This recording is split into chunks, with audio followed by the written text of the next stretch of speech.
Magandang araw sa inyong lahat. Magandang araw po, Binibini! Ngayon ay nais kong ipakilala ang aking sarili. Ako nga po pala si Binibining Angel May Alday Generosa. Ako po ay isang ikalawang taong mag-aaral sa kursong Bachelor ng Sekundaryang Edukasyon na nagmamayorya sa Filipino. Ako po ay 19 taong gulang at ako po ay kasalukuyang naninirahan sa poblasyon Mabinay, Negros Oriental. Bago tayo dumako sa ating mga gawain, ay nais kong ipaalam sa inyo ang aking mga layunin.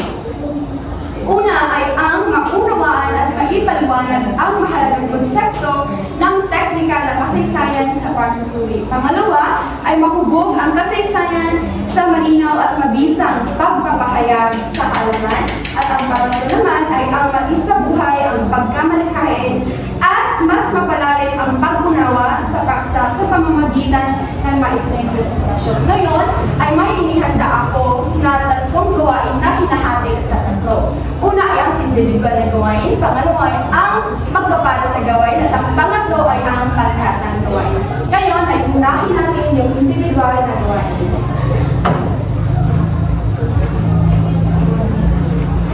Bibigyan ko kayo nito at basahin nyo. Nariyan na rin yung mga baluto at saka yung mga pabantayan.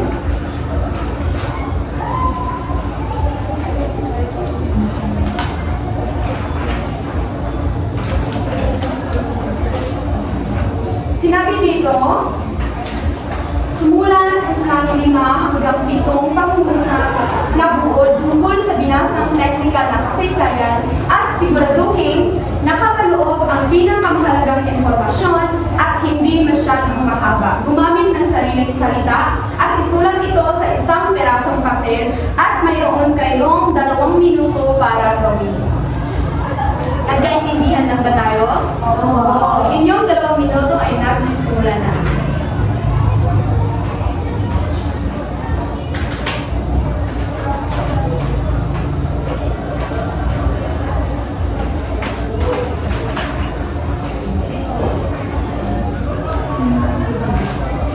Mayroon na lamang kayong 5 segundo sa pagsasagawa ni sa market.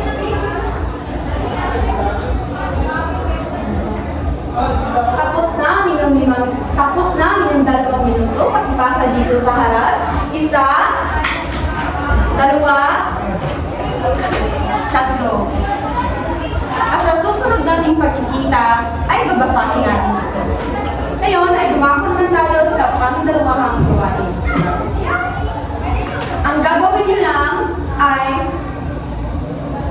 makipag-usap sa inyong kapareha tungkol sa natutunan mo mula sa binasang teknikal na kasaysayan sa pagsusuri.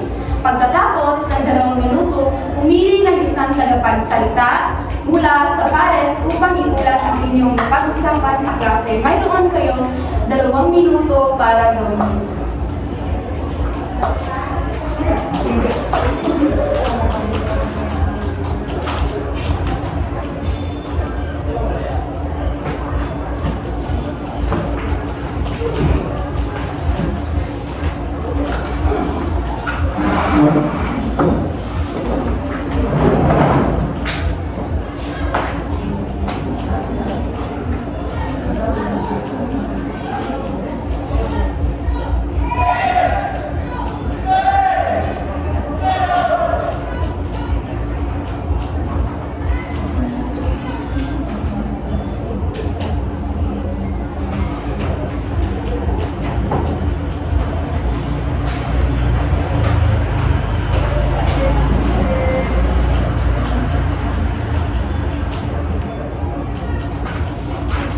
Okay lang ba kayo? Okay lang po. May 1 minuto na lang kayo sa paggawa.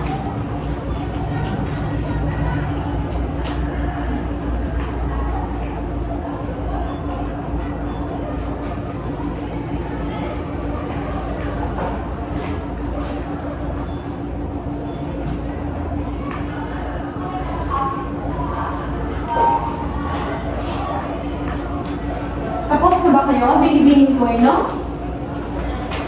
Tapos na po. Kayo, Binibining Amada. Tapos na po. Ikaw, Binibining Cornea. Tapos na din po. Kung ganon, ay sisimulan natin ang pagrepresenta mula sa grupo ni Binibining Cornea.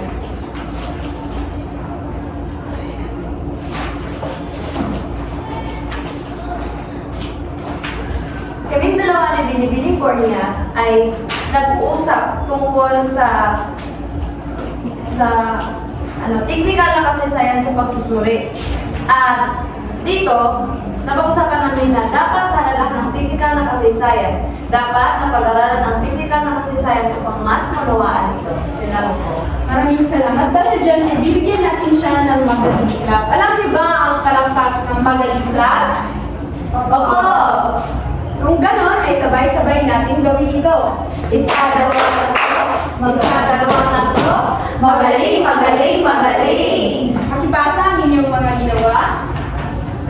Maraming salamat. Ngayon ay dumako naman tayo sa ating pangkatang gawain. Hahatiin ko kayo sa dalawang pangkat. Ito ang unang pangkat at ito ang pangalawang pangkat. Binibining Cornea, dito ka sa pangkat. At kayo namang tatlo ay sa pangalawang pangkat. Ang gagawin nyo lang ay pumili ng isang bahaging uri ng pagsusuri at ipakita ito sa pamamagitan ng maikling pagsasalula. Ibig sabihin, kayo ay magsasagawa ng role play o maikling pagsasalula.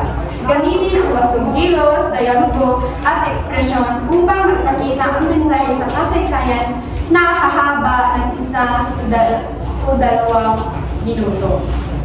Sa unang pangkat, ang gagawin nyo ay yung sosyologikal. Ito ay uri ng pagsusuri. Sa sosyologikal, ito ay tungkol sa mga pampolitika, sa lipunan, yan po. At sa dekonstruksyon, ito ay tungkol sa iba't ibang interpretasyon ng tao tungkol sa isang salita o sa isang bagay. Ang unang pangkat ay ang sosyologikal at ang pangalawa ay ang deconstruction. Maaari na kayong magsisimula. Mayroon kayong 3 minuto sa paghahanda. Pagkatapos ay agad-agad natin ito isasadula dito sa harap. May mga katanungan ba?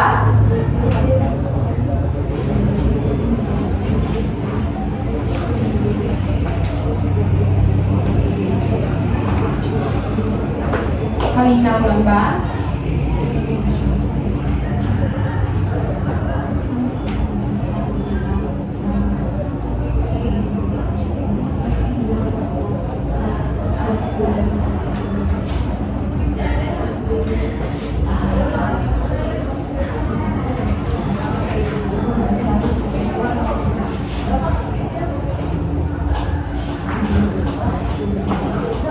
Okay ba kayo dyan?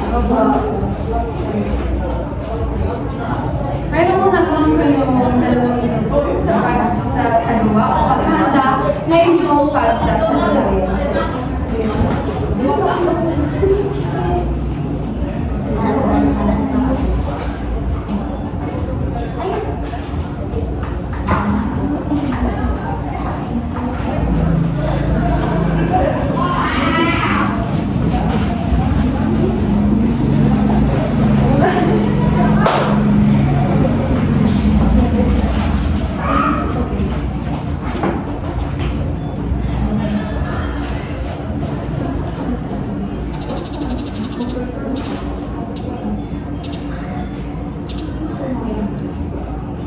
Dahil tapos na ang ating 3 minuto, ay agad-agad natin ito i-representa dito sa harap. Unahin natin yung unang pangkat. Palakpakan natin sila.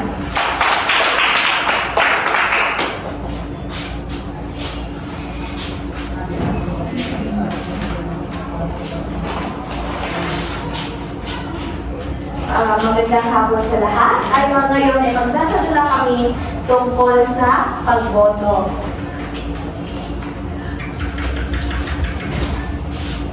Ngayon ay sa pagboto dapat niyong alamin kung sino nga ba ang karapat-dapat na manunulan sa ating pamayanan o komunidad upang mas masagana ang ating mga aktibidad na gagawin.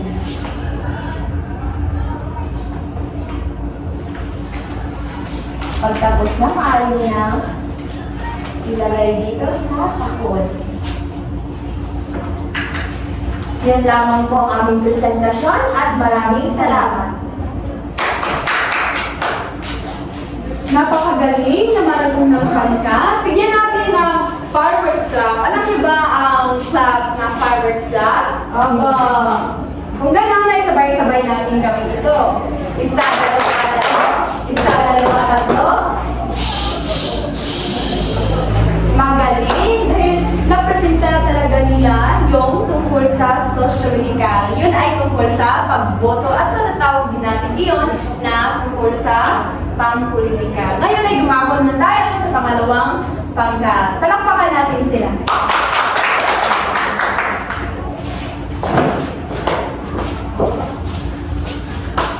Friend, kumusta ka ba? Nagagalit ako? Ay, masaya yan. Masaya, balik-balik ka. Masaya yan. Nagagalit ako? Hindi, malungkot. Masaya yan. Masaya yan.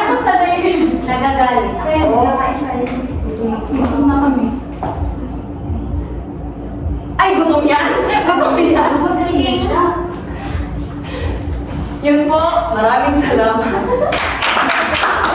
Magaling! Palakpakan natin sila ng magaling lang. Isa, dalawa, tatlo. Isa, dalawa, tatlo. Magaling, magaling, magaling. Napakagaling din ng pangkat dalawa dahil nakuha talaga nila yung tungkol sa deconstruction. Pag sinabi din yung deconstruction, ito ay tungkol sa iba't ibang interpretasyon ng tao sa isang bagay. Ngayon, ay may mga katanungan pa ba kayo? Wala na po. Upang higit na maunawaan, ilalahad ko ang buod ng mga naganap na gawain. Ang mga gawain ay nakatuon sa mas malalim na pag-unawa at malikhaing pagpapahayag tungkol sa technical na kasaysayan sa pagsusuri. Sa mini summary, hinihikayat ang mga mag-aaral na magbuod gamit ang sariling salita upang malinang ang kasanayan sa pagbuod. At sa 2-minute talk naman, layunin nitong palakasin ang tiwala sa sarili at mabilisang pakikipagtalastasan sa pamamagitan ng maikling talakayan at pagbabahagi ng mga ideya. At sa panghuli ay ang roleplay, binibigyang diin naman ang pagkamalikhain sa paglalapat ng mahalagang konsepto sa anyong biswal.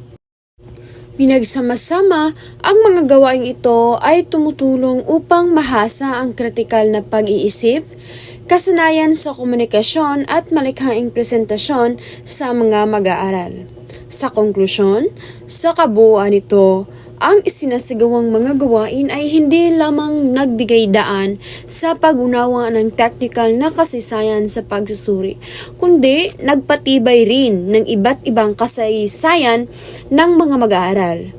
Nalinang ang kakayahan sa pagbubuod, naitaguyod ang kahusayan sa pagkikipagtalastasan, at naipamalas ang pagkamalikhain sa malikhaing presentasyon. Dahil dito, mas naging makabuluhan at mas malalim ang pagkatuto.